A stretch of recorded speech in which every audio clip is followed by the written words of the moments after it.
साथियों नमस्कार। मैं आर के अमोल 24 चैनल पर आपका हार्दिक स्वागत है। एक समसामयिक विषय पर आपसे चर्चा करेंगे। शुरुआत एक शेर से करते हैं। वो बाजार के खिलाड़ी हैं, हर ख्वाब को बेच डालेंगे। कल वो सूखे को बेचा था और अब सैलाब को भी बेच डालेंगे। खबरें आ रही हैं कि सोने का भाव काफी तेजी से नीचे गिरने वाला है।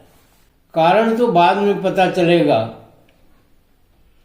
लेकिन लोगों का अनुमान है कि सरकार ने गोल्ड बॉन्ड बंद कर दिया है।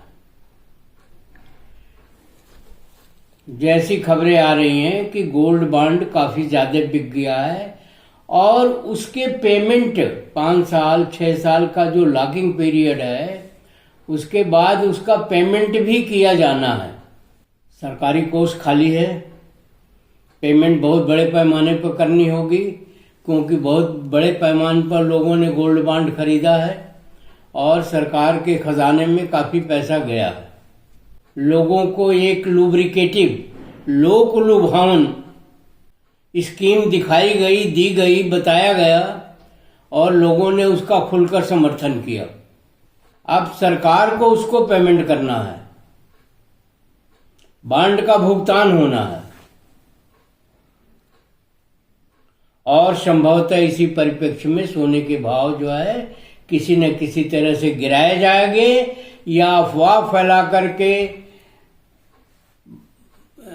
बाजार में या देश में भगदड़ मचाई जाएगी, जिससे लोग जो है डर करके और सोने के बॉन्ड जो है सस्ते में महंगे में जो भी मिला बेच डाले। पेमेंट में भी दिक्कतें आ सकती हैं। अगर बॉन्ड ज्यादा बिक्री के लिए उपलब्ध हुए तो उन्हें एक समय अवधि के हिसाब से पेमेंट किया जाएगा। ऐसी संभावना है, मैं कह नहीं रहा हूं, जो खबरें आ रही हैं, जो मीडिया बता रही है, जो चीजें आ रही हैं, उसके अनुसार ऐसी खबरें आ रही हैं। और अगर खबर गलत है तो सरकार को इसका खंडन करना चाहिए और भगदड़ मचने से रोकना चाहिए।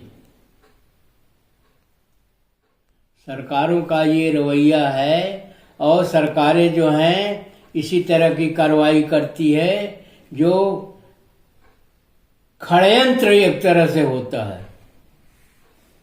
नोटबंदी भी एक षड्यंत्र था जो आपके सामने आए और काफी लोगों की मृत्यु हो गई, काफी लोग परेशान हुए, काफी लोगों के पास पैसा नहीं थी शादी विवाह करने के लिए, आवश्यक उसके निपटाने के लिए, और काफी चीजें जो है वो व्यतिक्रम हुआ। मतलब उसमें रोजमर्रा के काम में रुकावटें आई, हुआ कुछ नहीं। नोटबंदी का कोई इफेक्ट नहीं हुआ, न नकारात्मक तो हुआ, सकारात्मक कोई भी बात सामने नहीं आई। उसके अंदर कोई सकारात्मकता थी ही नहीं, वो एक षड्यंत्र की उपज थी। उसी तरह गोल्ड बॉन्ड के बारे में या गोल्ड के बारे में जो अफवाहें चल रही हैं मार्केट के अंदर, इसकी परिणति भी दुखदायी होगी। ऐसा मुझे लगता है कि अगर भगदड़ मची तो सरकार उसे नियंत्रण करने के प्रयास में काफी लोग सफर हो जाएंगे, कष्ट में आ जाएंगे, उनके सामने समस्याएं खड़ी हो जाएंगी और सरकार को इसका तुरंत खंडन जारी किया जाना चाहिए और गोल्ड बॉन्ड का भुगतान भी किया जाना चाहिए। और गोल्ड बॉन्ड के भुगतान के बारे में लोगों को आश्वस्त भी किया जाना चाहिए। तो इस तरह से लोगों को सावधान रहना चाहिए, लोगों को भगदड़ नहीं मचानी चाहिए, लोगों को वेट करना चाहिए, देखना चाहिए कि क्या हो रहा है, कैसे हो रहा है, क्योंकि बाजार के खिलाड़ी तो बाजार के खिलाड़ी हैं, वो सरकार में भी हैं और जनता में भी हैं। जनता और सरकार अलग अलग नहीं है, जनता और सरकार तो एक ही है।